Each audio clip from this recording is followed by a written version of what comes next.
Hello everyone, good morning সবাইকে। তো আজ হচ্ছে দীঘাতে ডে 3।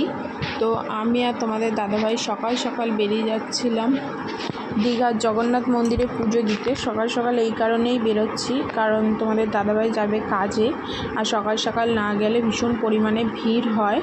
আর তার উপরে হচ্ছে কি যে রোদ্দুরের জন্য আমি সকাল সকাল বেরিয়ে গেছি স্নান টান করে রেডি হয়ে। তো এটা হচ্ছে রিসেপশান, এর হোটেলের রিসেপশান, আর বাঁহাতে পড়ে আছে এই হোটেলের রেস্টুরেন্ট। তো তোমরা এখান থেকেও খেতে পারো বা বাইরে থেকেও খেতে পারো, কিন্তু এখানে নিয়ম হচ্ছে বাইরের খাবার রুমের ভেতর অ্যালাউ নেই। তো সকাল সকাল বেরিয়ে গেছি, তখন বাজে সকাল 6:30 মতন। তো ওয়েদারে আজকেও মেঘলা মেঘলা ওয়েদার করেছে। তো এই কারণেই সকাল সকাল বেরানো, কারণ রোদ্দুর হলে আমার মাথা ভীষণ যন্ত্রণা করে। তো হেঁটে হেঁটে যাবো কি না ভাবছিলাম, কারণ শাড়ি পরেছি, শাড়ি আমি ক্যারি করতে পারি না, ভীষণ কষ্ট হয় শাড়ি পরলে। তো সেই হিসেবে ভাবছিলাম যে টোটো করে যাব কি না। তো এই হেঁটে হেঁটে আসলাম, তোমাদের দাদাভাই একটা ছোট্ট ক্লিপ নিয়ে নিয়েছে। তো তারপরে তোমাদের দাদা বললো চলো দেখছি, যদি টোটো পাওয়া যায় তো টোটো করে চলে যাবো। তো টোটোটা পেয়েছি, কিন্তু ঠিক কথা, টোটো পেয়েছি ঠিক কথা, কিন্তু টোটোর ভাড়া নিচ্ছে 40, 50, 60, তোমাকে যা বলবে, ওরা যেরকম খুশি চাইছে রেট। একজন বলছে 50 টাকা, একজন বলছে 60 টাকা, একজন বলছে 40 টাকা, যে যেরকম পাচ্ছে রেট চাইছে। তো আমরা অনেক কষ্ট করে, তো আমি বললাম না, আমাদের কাছে 30 টাকা খুচরো আছে, এর বেশি নেই, ক্যাশ নেই, তো তুমি যদি নিয়ে যেতে পারো তো বলো। তো ওই দাদাভাই বললো ঠিক আছে চলো, আমি তোমাদের নিয়ে ছেড়ে দিয়ে আসছি। তো এই মন্দিরের কাছে চলে এসেছি, একদম কাছাকাছি, দীঘার যে স্টেশনের একদম কাছাকাছি মন্দিরটা। তো এটা হচ্ছে জুতো রাখার জায়গা, এখানে তোমরা জুতো রাখতে পারো বা ভেতরেও রাখতে পারো, ভেতরেও রাখার জায়গা আছে। তো আমরা এখানেই রেখে দিয়ে যাচ্ছি। তো তোমরা ঢোকার পরেই দেখবে সব দিদা দাদুগুলো দাঁড়িয়ে আছে তোমাকে তিলক কাটার জন্য। তোমরা তিলক কাটলে ওনাদের যা খুশি মন চায়, 10 টাকা 5 টাকা যা খুশি চায়, তো তুমি দিতে পারো। তো আমার কাছে বলেছিলাম, আমার কাছে একদম ক্যাশ ছিল না, খুচরো 2 টাকা মতন পড়েছিল। তো তোমাদের দাদাভাই তিলক কাটেনি, আমিই কেটেছিলাম। তো উনি আমাকে পরিয়ে দিতে আমি ওনাকে 2 টাকা মতন দিয়েছিলাম। তো এখানে সিকিউরিটি গার্ড বসে আছে। তো এর ভেতর দিয়ে লম্বা রাস্তাটা দিয়েই তোমাদের যেতে হবে। তো ভেতরে তো যাচ্ছিলাম, তোমরা দেখতেই পাচ্ছ রাস্তাটা একদম যেখান দিয়ে গলি মতন করা আছে যাওয়ার জন্য, সেই রাস্তাটা দেখতেই পাচ্ছ একদম পুরো ফাঁকা। এটা যদি বেলা হতো বা সন্ধেবেলা হতো তো ভীষণ পরিমাণে ভিড় হতো। সেই হিসেবেই আমরা সকাল সকাল এসেছি, জানি ভিড় হবে, ওই জন্য ফাঁকা ফাঁকায় পুজো দেবো, ওর জন্য যাতে ঘুরে দেখতে পারি জায়গাটা। রোদ্দুর হলে আমি একদম রোদ্দুর সহ্য করতে পারি না, সেই হিসেবে সকাল সকাল আসা। তো আমি বললাম কিছুটা বাইরে দিয়ে ক্লিপ নিয়ে নাও, ছোট্ট মতন, পুরোটা অনেক বড় এরিয়া নিয়ে করা। তো তোমাদের দাদাভাই তার জন্য ছোট্ট মতন একটা ক্লিপ নিয়ে নিচ্ছিল বাইরে থেকে। তো ভেতরে গিয়েও তোমাদেরকে দেখাবো, জানি না ভেতরে মোবাইল অ্যালাউ করবে কি না, কারণ বেশিরভাগ মন্দিরেই দেখেছি যে ভেতরে ক্যামেরা অ্যালাউ করে না। তো দেখাই যাক যে মন্দিরের ভেতরে ক্যামেরা অ্যালাউ করছে কিনা, সেটাও তোমাদেরকে বলে দেবো। তো তোমাদের দাদাভাইয়ের আমি হেঁটে হেঁটে যাচ্ছি, আর ওয়েদারটা এতটাই ঠান্ডা ওয়েদার ছিল যে খুব ভালোও লাগছিল। কিন্তু এই কি, আমি শাড়ি পরে ক্যারি করতে পারি না বলে আমার ভীষণ অসুবিধা হচ্ছিলো, যে মনে হচ্ছিলো কখন ঘরে গিয়ে শাড়িটা খুলে নর্মাল ড্রেস পরবো। তো এখানে টিকিটটা দেখাচ্ছি, এটা হচ্ছে জুতো রেখেছিলাম তারই কুপন দিয়েছিল, সেটাই দেখাচ্ছি তোমাদেরকে। তো এইটা তোমরা এই কুপনটা আবার যখন বেরাবে মন্দির দিয়ে গিয়ে কুপনটা দেখালে তোমাদের জুতোটা আবার দিয়ে দেবে। তো জুতো তো রেখেছিলাম ঠিক কথা, কিন্তু আমাদের একটা ভুল হয়ে গেছিলো। আমরা যে স্ট্যান্ড যেটা নিয়ে ফোনে ভিডিও করছিলাম, যে স্ট্যান্ডটা নিয়ে ভিডিও করছিলাম, সেই স্ট্যান্ডটা আমরা জুতোর সাথে রাখিনি। আমরা জানি যে ওটা কোনো অসুবিধা হবে না, কিন্তু ভেতরে গিয়ে দেখি ওরা বলছে না, স্ট্যান্ড নিয়ে অ্যালাউ নেই, ভেতরে ঢুকতে পারবে না, তোমরা এখানে স্ট্যান্ডটা জমা করে দিয়ে যাও। তো আমাদের শেষমেশ জমা করে দিয়ে 10 টাকা দিতে হলো আবার। তো জমা করে দিয়ে, তো স্ট্যান্ডটা জমা করে দিয়ে আমরা ভেতরে ঢুকলাম। তো ভেতরে বিশ্বাস করবে না, এত সুন্দর মানে মনোরম পরিবেশ, তোমরা দেখলে বিশ্বাস করবে না, মানে তোমরা আসলে বুঝতে পারবে যে এত সুন্দর ওয়েদারের মধ্যে, এই ওয়েদারে এই মন্দিরটাকে ভীষণ সুন্দর লাগছে। আর বিভিন্ন রকমের ফুল গাছ, গাছপালা কাটিং করা, খুব সুন্দর জায়গাটা। যদি এখানে রোদ্দুর হতো হয়তো খুব কষ্ট হতো, একটু মেঘলা ওয়েদার আছে বলেই ভীষণ সুন্দর লাগছে ওয়েদারের সাথে এই মন্দিরটাকে। তো ওই যে ওই ভবনটা, ওটা হচ্ছে কি যে ওখানে হচ্ছে তোমার প্রসাদ বিতরণ হয়, মানে প্রসাদ তুমি খেতে পারবে ওখানে গিয়ে কুপন কেটে। তো এখান থেকে আমরা চলে যাচ্ছিলাম সোজা হেঁটে হেঁটে। তো ভেতরে দেখতেই পাচ্ছ একদম ফাঁকা, খুব একটা লোক নেই।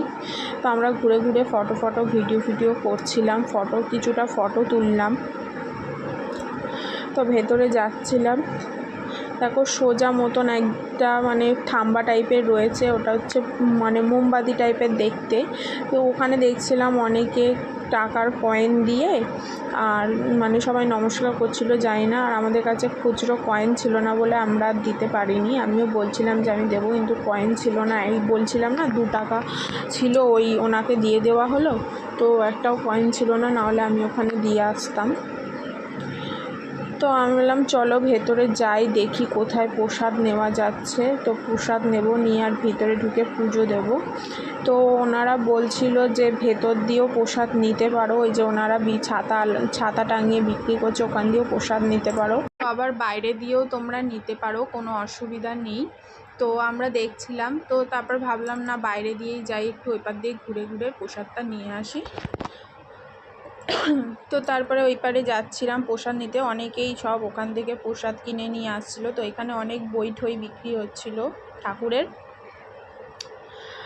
আর এদিকটায় হচ্ছে কি যে এই ধারে কোনো যজ্ঞর আয়োজন হয়, এই যে এদিকে একটা বাড়ি মতন আছে, এই যে এইটার মধ্যে কোনো যজ্ঞ হয় হয়তো, কারণ দেখছিলাম একটা মানে যজ্ঞের জায়গা টায়গা করা আছে।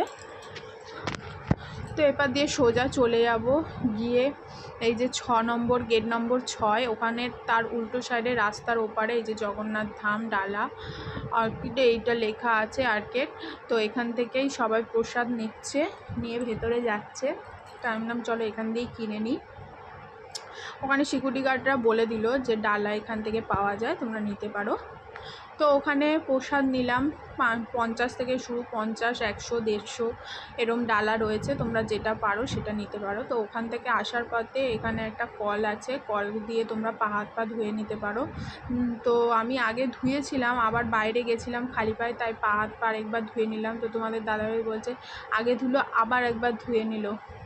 তা আমি বললাম না, বাইরে গেছিলাম আরেকবার ধোয়াটা উচিত, যেহেতু খালি পায়ে বাইরে গেছিলাম। তো এখান থেকে সোজা এবারে যাব মন্দিরের ভেতরে। এবার মন্দিরের ভেতরে তো বলেই দিয়েছে যে ফোন নিয়ে অ্যালাউ নেই, মানে ফোন নিয়ে অ্যালাউ নেই বলতে ফোন তুমি নিয়ে যেতে পারো, কিন্তু তুমি ফটো তুলতে পারবে না। হ্যাঁ, তুমি বাইরে ভিডিও করো, ফটো করো, সব কিছুই করো, কিন্তু ভেতরে কোনো ভিডিও ফটো তুলতে দেবে না। কারণ ভেতরে বিভিন্ন রকমের কাজ করা, আমি জানি কেন ফটো তুলতে দেয় না, কারণ বিভিন্ন রকমের কাজ করা, সেটা যদি আবার অন্য কেউ দেখে নেয় তারাও করতে পারে। তো সেই হিসেবে হয়তো ফটো তুলতে দেয় না, কি বলতে পারবো না। তো ওখান থেকে একবার ঢুকে গেছিলাম, দিয়ে ওই মন্দিরটা ঘুরে এসে আবার এই মন্দিরে ঢুকবো। তো একটু ক্লিপ নিয়ে নিলাম বাইরে থেকে, কারণ ভিতরে তো আর অ্যালাউ করছে না। ভিতরে সিকিউরিটি গার্ড, ক্যামেরা সব বসানো আছে, কেউ ফটো তুলতে পারবে না। তো ওখান থেকে মানে ঘুরে আবার বাইরের মন্দিরে এসে এখানে ফটো তুললাম, দেখছিলাম যে ভীষণ সুন্দর কাজ করেছে, যারা করেছে মন্দিরটাকে তৈরি করেছে ভীষণ সুন্দরভাবে, হাতের কাজ করা, এত সুন্দর হাতের কাজ করেছে। কিভাবে করেছে মানে আমাদের দ্বারা তো সম্ভব না, যারা মিস্ত্রি যারা ভালো করেই জানে কি সুন্দর কাজ করে, মানে মন্দিরটা এত সুন্দর কাজ করেছে, তো বলার ধারণার বাইরে। তো দুটো মন্দির ঘুরে আবার এটা হচ্ছে 3rd মন্দিরে ঢুকবো, মানে পরপর মন্দিরগুলো আছে। তো একটা করে মন্দিরে ঢুকছি, আর বাইরের কিছু ক্লিপ নিচ্ছি, যেহেতু ভিতরে কোনো ক্লিপ নেওয়া যাবে না। তো এখানে একটা থাম্বা টাইপের রয়েছে, ওর ভেতরেও ছোট ঠাকুর আছে, কি ঠাকুর বলতে পারবো না এগুলো। তো ছোট ঠাকুর আছে থাম্বা টাইপের করা। তো বাইরে থেকে দেখো কি সুন্দর লাগছে, ভেতরটাও সুন্দর, শুধু দেখাতে পাচ্ছি না, নাহলে তোমরা এসে নিজের চোখে এসে একবার দেখবে। ঠাকুরটা তো ভীষণ সুন্দর ঠাকুর, মানে ভেতরে ঢুকলে মনের শান্তি, আলাদাই একটা শান্তি। তো এখানেও একটা কি ঠাকুর রয়েছে থাম্বা টাইপের, এর ভেতরে কি ঠাকুর নাম লেখা ছিল আমার খেয়াল নেই। তো এই রুমের মানে এই ঘরের মধ্যেও একটা ঠাকুর রয়েছে, দেখো সবাই এখানে প্রণামী বাক্স, যে যেরম পাচ্ছে প্রণামী বাক্স দিয়ে ঠাকুরকে নমস্কার করছে। কি ঠাকুর এটা জানি না। তো বাইরের দেখো কি সুন্দর লাগছে, খুব সুন্দর জায়গা। আমি সেই ঘুরে ঘুরে দেখছিলাম, আমি খালি ভাবছিলাম যে যারা করেছে মন্দিরটাকে কিভাবে করেছে জিনিসটা, মানে কত সুন্দরভাবে হাতের কাজ করা। এখানেও একটা ঠাকুর আছে, আর এই পাশেও একটা ঠাকুর আছে, কিন্তু ওটার গেটটা বন্ধ আছে, ওটা জানি না কি ঠাকুর, ওটা দেখা যায়নি। হ্যাঁ, এপারে মনে হয় খোলা আছে, হ্যাঁ এপারের গেটটা খোলা আছে। তো আবার ওর ভেতরে ঢুকতে গেলে আবার ফোনটা বন্ধ করেই ঢুকতে হবে। তো সেই জন্য এই যে এখানেও একটা ঠাকুর আছে। তো এখানেও প্রণামী বাক্স আছে, এখানেও আবার দেখো, এখানে প্রণামী বাক্সে যদি তুমি না দিতে পারো, গুগল পে আছে, তোমরা গুগল পেতেও দিতে পারো, ওখানে একটা ছবি লাগানো আছে। আমি এটা নতুন দেখলাম যে ঠাকুর মন্দিরে প্রণামী বাক্সে তোমার কাছে যদি কিছু না থাকে, তুমি গুগল পে থেকেও করতে পারো। ওখানে গুগল পের মানে স্ক্যানারটা দেওয়া আছে, তোমরা গুগল পেও করতে পারো। তো ওখান থেকে ঢুকে বেরিয়ে এসে হাতে প্রসাদ নিয়ে এলাম, প্রসাদ দিচ্ছিল। তো চন্দ্রমৃত্যুর জল আর হচ্ছে প্রসাদ। তো ওটা প্রসাদ মুখে দিয়ে আমরা গেলাম, কিছু ফটো ভিডিও করলাম, করে ঠোরে তো সোজা যাচ্ছি এখন মন্দিরে, যেখানে প্রসাদ মানে ভোগ দেয়, তো সেখানে তোমাদের নিয়ে যাচ্ছি। তো সেখানে যাওয়া হচ্ছে কি যে আমাদের তো 6:30টার মধ্যে আমরা এসেছিলাম, মানে 7টার মধ্যে এখানে পৌঁছে গেছিলাম। পুজো টুজো দিয়ে ধরো 7:30 8টা বাজবে এখন টাইম। তো আমি ভাবলাম যে প্রসাদ খাবো, কিন্তু এখানে প্রসাদের টাইম হচ্ছে 12:30 1টা 1:30 এরকম টাইমে। তো এতক্ষণ তো বসা সম্ভব নয়, যেহেতু তোমাদের দাদাভাই কাজে বেরিয়ে যাবে এখান থেকে গিয়ে। তো সেই জন্য বললাম না, আর প্রসাদটা খাবো না, যদি অন্য কোনো দিন কাজের ছাড়া আসি তাহলে খাবো। তো এটা হচ্ছে টয়লেটের এই পাশ দিয়ে হচ্ছে প্রসাদ, মানে এখানে প্রসাদের কুপন পাওয়া যায়। তোমরা যারা যারা প্রসাদ খেতে চাও, তো এখান থেকে তোমরা কুপন নিয়ে খেতে পারো। 50 আছে, 100 150 এরকমের থালা আছে। তো তোমরা যেটা কাটবে সেটার কুপন নিলে তোমাদের প্রসাদ দেবে, তবে এখন দেবে না। তো ওটার টাইম হচ্ছে এখানে লেখা আছে 1টা থেকে 1:45 এরকম টাইপের টাইম। তো এখানেও কুপনের জায়গা লেখা আছে, দেখো তোমরা। আর এই মন্দিরটা খোলার টাইম তো তোমাদের বলিনি। তো আমরা বেরাচ্ছিলাম 3 নম্বর গেট দিয়ে, কিন্তু ওনারা বললো না 3 নম্বর গেট দিয়ে বেরানো যাবে না, তোমরা ওপাশে চলে যাও, ওপাশে আরেকটা গেট আছে, ওই গেট দিয়ে তোমরা বেরিয়ে যাবে। তো 3 নম্বর গেট দিয়ে বেরোতে দেয়নি, আমাদের 2 নম্বর গেট দিয়ে বেরোতে বললো, 2 নম্বর গেট দিয়ে বেরিয়ে যেতে বললো। তো ওটাই হচ্ছে এক্সিট গেট। তো ওখান থেকে বেরিয়ে গেলাম। তো যাই হোক, তো আমরা বেরিয়ে এসেছি। তো আমি তোমাদের বলিনি যে টাইমটা কটায়। তো 6টা থেকে মানে টাইম 6টা থেকে মনে হয় 3টে অবধি হয়তো হবে। তো আমার জিনিসটা খেয়াল নেই, তো তোমরা ভিডিওতে দেখলে বুঝতে পারবে। ওইখানে যে আমি ফটোটা দিয়েছি ওখানেই লেখা ছিল কটা থেকে কটার টাইম খোলা আছে। তো সেই জন্যই তোমাদের বলে দিলাম, আমার অতটা খেয়াল নেই। তো এখানে টোটোগুলো দাঁড়িয়ে আছে, তোমরা যদি চাও তো টোটো করে যেতে পারো, কিন্তু আমরা যাওয়ার সময় টোটো করে যাইনি, কারণ ভীষণ পরিমাণে হচ্ছে চার্জ নিচ্ছে, 50 টাকা 60 টাকা। তা আমি বললাম যাওয়ার সময় যখন টোটো করে এসেছি, চলো আসার সময় আমরা হেঁটে হেঁটে চলে যাব, আর এখান থেকে টিফিনটাও করে নেবো, যেহেতু তুমি টিফিনকে চলে যাবে কাজে আর আমি রুমে চলে যাব, ওই জন্য এখান থেকেই টিফিনটা করে নিয়েছি। কিন্তু কি টিফিন খাবো, এত পরিমাণে দাম নেয় এখানে। একটা ঘুগনি মুড়ি খাবো সেটাও 40, একটা ডিম পাউরুটি খাবো সেটাও 40, সব কিছুই শুধু 40-40-এর নিচে আর কিছু নেই, 40-এর ওপর থেকে এবার সব কিছু। একটা চপ নিচ্ছি, সেখানের দাম হচ্ছে কি যে 10 টাকা না 15 টাকা করে। আমি বলছি বাবা এত দাম কেন, এত দাম জানি না কেন এবছর হয়েছে। আমরা আগের বারেও এসেছিলাম, খাওয়া দাওয়া করেছি, এত দাম ছিল না, কিন্তু এবারে এত পরিমাণে দাম নিচ্ছে ধারণার কথা বাইরে। কারণ আমার মনে হচ্ছে গ্যাসের প্রবলেমের জন্য এত দাম বাড়িয়েছে। তো যাই হোক, এখান থেকে তো জুতোটা নেব, কারণ এখানে জুতোটা রেখে দিয়ে গেছিলাম। তো এখান থেকে জুতোটা নেব, আর ওখান দিয়ে স্ট্যান্ডটা নিয়েছি।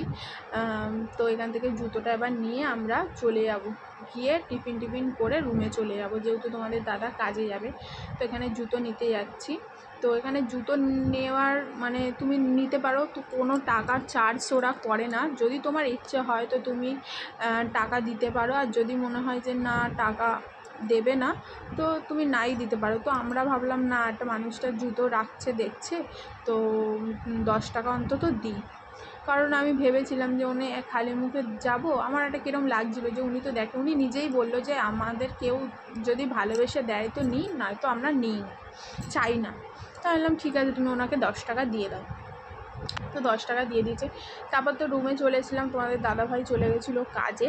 তারপরে কাজ থেকে এসে তো খাবার টাইম হয়ে গেছে, তখন বাজে মনে হয় 2টো 2:30 বাজে, তখন ও খেতে এসেছিলো। তো বললাম চলো খাওয়া দাওয়াটা করে আসি। তো ও না আসলে তো আমি বেরোতেও পারছি না। তো ও এলো, তারপর আমরা সবাই বেরিয়ে গেলাম। তো গিয়ে খাওয়া দাওয়া করতে যাচ্ছি। তো যেই দোকানে আমরা খেয়েছিলাম তোমাদের আগের ভিডিওতে দেখিয়েছি, যারা দেখোনি একবার গিয়ে দেখে আসো।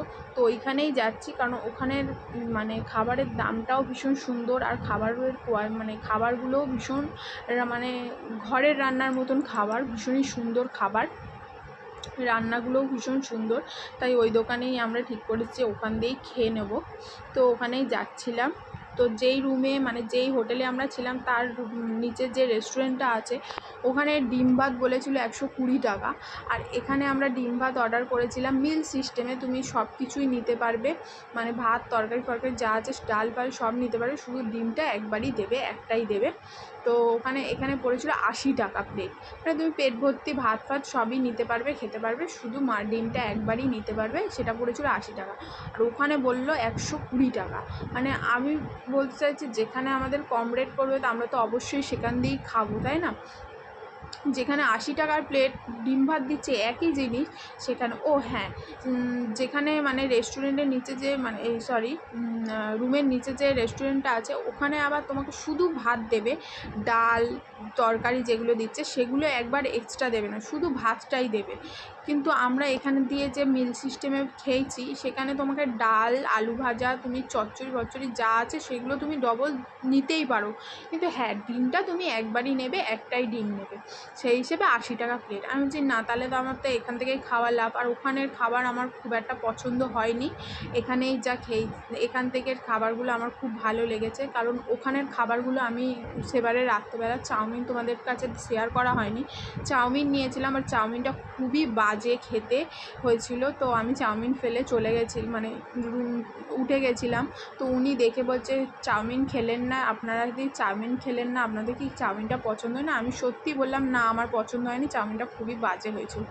তারপর দিয়ে আর খাই না, এখানে এসেই খাই, এখানের খাবার আমার খুব ভালো লেগেছে। তো আজকের খাবারে আমরা মেনু নিয়েছিলাম ভাত ডাল আলু ভাজা, একটা ঘন্ট টাইপের দিয়েছিল, তারপর স্যালাড লেবু লঙ্কা পেঁয়াজ। তো আমি পেঁয়াজ নিইনি, কারণ পেঁয়াজ হচ্ছে কি যে আমরা খাই না, ওষুধ খাই বলে। তো আমার তো খুবই খিদে পেয়েছিলো, আমি খাবার দিতে না দিতে আমার খাওয়া স্টার্ট হয়ে গেছে। তো তোমাদের দাদাভাই বসেছিল ভিডিও করছিলো। তারপরেই আমরা অর্ডার দিয়েছিলাম চিকেন আর মাছ, দুটো মিলমিশ করে দিয়েছিলাম, 4 পিস চিকেন আর একটা মাছ, দুজনে ভাগ করে খাবো বলে। তা চিকেনের মানে যা সব ভাত আছে তরকারি আছে সবই তুমি ডবল নিতে পারে, চিকেনটা মানে নর্মাল যেরকম একবারই দিয়েছে ওরকম। তো আবার চলে এসেছে ফুলকপি আলুর তরকারি। তো মাংসের সাথে ভাত মানে এটা একটা পড়েছিল 180 টাকা, আর মাছ নিয়ে 110 টাকা পড়েছিল। তো খাবারগুলো খুবই টেস্টি হয়, তাই এখান দিয়েই খাই। তো ভীষণ পরিমাণে সুন্দর, তুমি পেট ভরা যা খুশি নিতে পারো, শুধু মাছ আর মাংসটা একবারই থাকবে। তো খাওয়া তো আমার অলরেডি এত খিদে পেয়েছে যে আমি কোনো দিকে তাকাচ্ছি না, শুধু খেতেই ব্যস্ত। তো এখানে খাওয়া দাওয়ার পরে চাটনি চলে এসেছিলো, চাটনি আর পাঁপড় দিচ্ছিলো। আর এখানে চাটনিটা এত সুন্দর হয়েছিল, কী দারুণ করে চাটনিটা, জানি না কীরমভাবে করে, কিন্তু ভীষণ পরিমাণে সুন্দর চাটনি করে। আমি চাটনিটাও 2বার করে নিয়েছিলাম, এতটাই ভালো লেগেছিলো।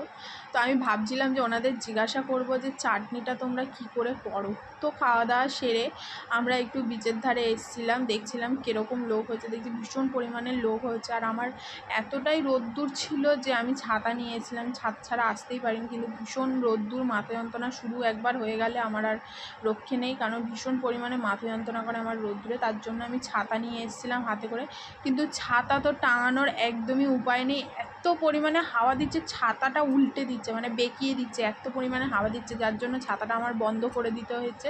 রোদ্দুরেই গেছি, তাই আমি বললাম চলো একটু বিচের ধারে ঘুরে আসি, খাওয়া দাওয়া করে তারপর তুমি কাজে আবার চলে যাবে। বললো ঠিক আছে চলো। তো এখানেই এই ঢেউয়ের কাছে এসছিলাম, তো আমি বলছিলাম কত মানে ভগবানের সৃষ্টি যে দুপুরবেলা করে জল কি সুন্দর কমিয়ে দেয় পাড় থেকে, যাতে মানুষরা স্নান করতে পারে।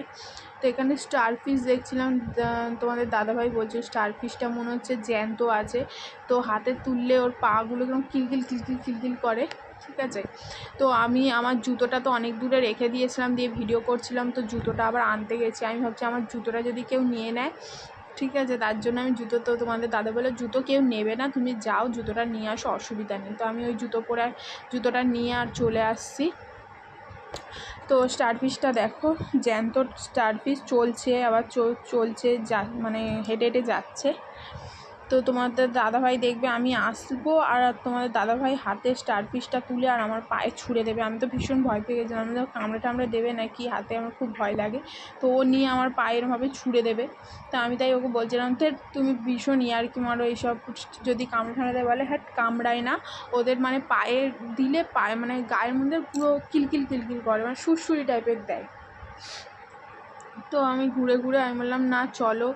তো তোমাদের দাদাভাই বলছিল যে পাড় থেকে কতটা দূরে জল নেমে এসছে, আর যখন জলের ঢেউ থাকে এই জায়গাটায় দু মানুষ মাথা জল থাকে, তখন এখানে কেউ আসতেই পারে না, এমন ঢেউ হয়, ভয়ে মানুষের পাগল হয়ে যায়।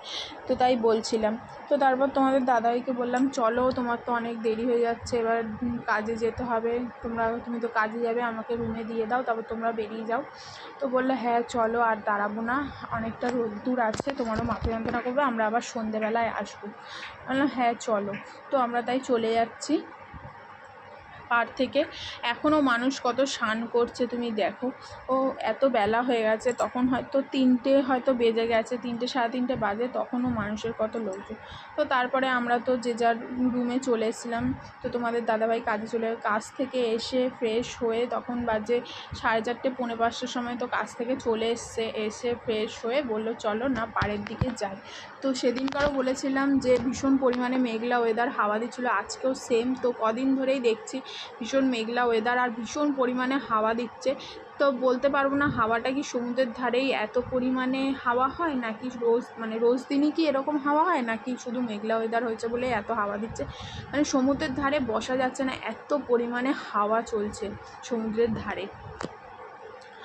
তো দেখো এত পরিমাণে ভিড়, যেহেতু আজকে শনিবার, এটা হচ্ছে শনিবারের ব্লগ। তো শনিবার ভীষণ পরিমাণে ভিড় হয়েছে, কারণ কালকে রোববার, লোকরা সব এসছে, একদিন থাকবে, তারপরে আবার ছুটি টুটি কাটিয়ে আবার চলে যাবে সোমবার দিয়ে যে যার ডিউটি, ওই জন্যই লোকজন সব এসছে। তো এই জন্যই শনিবারে বিচে এত পরিমাণে ভিড় হয়েছে। তো আমরা বললাম চলো আমরা হাঁটতে হাঁটতে কিছু টিফিন করি, সেই দুপুরে খেয়েছিলাম। তো তোমাদের দাদাভাই আর আমি বললাম চলো একটু ঝালমুড়ি দুজনে নিই আর 2টো ডিম সিদ্ধ করে নিই, তো ওই টিফিন করি। তো তারপর টিফিন করে তো আমরা হেঁটে হেঁটে চলে গেলাম, কারণ যেহেতু রুমের টাইম 10:30 11টার মধ্যে ঢুকে যেতে হবে। তো আমি বললাম কী খাবে, তা আমি ওকে বললাম তুমি কী খাবে বলো। তো ও বললো আমি বিরিয়ানি খাবো। আমি বললাম আমি বিরিয়ানি খাবো না।